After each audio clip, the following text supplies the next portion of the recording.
তোমরা কি কখনো এভাবে ইলিশ মাছের মাথা দিয়ে কুমড়ো দিয়ে খেয়েছো? তো দেখো আমি খুব সিম্পলভাবেই করছি। তো কিভাবে করলাম সব কিছুই তোমাদের সাথে শেয়ার করব। তো দেখো আমি এখানে ইলিশ মাছের ভাপাও করেছি একদম সিম্পল পদ্ধতিতে। সময়ও বেশি লাগে না আর খেতেও কিন্তু দুর্দান্ত লাগে। তো দেখো এখানে কড়াই বসিয়ে কড়াইতে তেল দিয়ে দিলাম। তো তেলটা গরম হয়ে গেছে, এখানে দিয়ে দেবো কালিজিরা ফোড়ন। কালিজিরা ফোড়ন দিয়ে তারপর আমি মশলাগুলো দিয়ে দেবো। তো এখানে আমি আগে থেকেই পোস্ত আর সরষেটা বেটে রেখেছি, সাথে কাঁচা লঙ্কাও দিয়েছিলাম। তো এই বাটাটা আমি দিয়ে দিলাম, দিয়ে তারপর আমি বাকি মশলাও দিয়ে দেব। আর যেহেতু ইলিশ মাছের ভাপা করব, অন্য বেশি কিছু মশলা লাগবে না।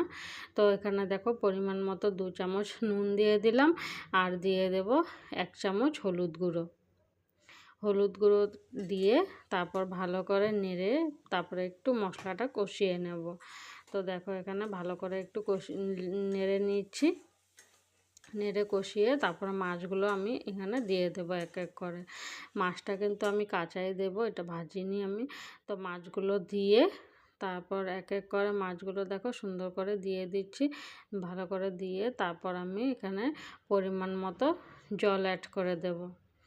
তো দেখো এখানে সবগুলো মাছ আস্তে আস্তে আমি দিয়ে দিচ্ছি। আর তোমরা এভাবে একবার খেয়ে দেখতে পারো, খেতে কিন্তু খুবই ভালো লাগে আর সময়ও বেশি লাগে না। তারপর দেখো সবগুলো মাছ দিয়ে তারপর এখানে জল দিয়ে দেব।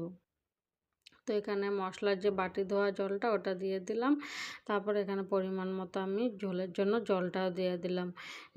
দিয়ে তারপরে একটু ভালো করে একটু নেড়ে তারপর কিছু সময়ের জন্য ঢেকে রেখে দেবো।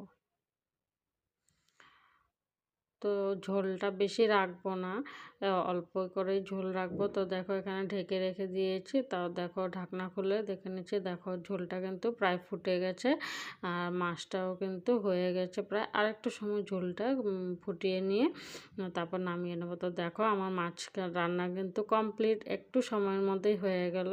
তো দেখতেও কিন্তু দারুণ লাগছে। তারপর দেখো এখানে মাছের মাথাগুলো দিয়ে আমি কুমড়ো দিয়ে বানাবো।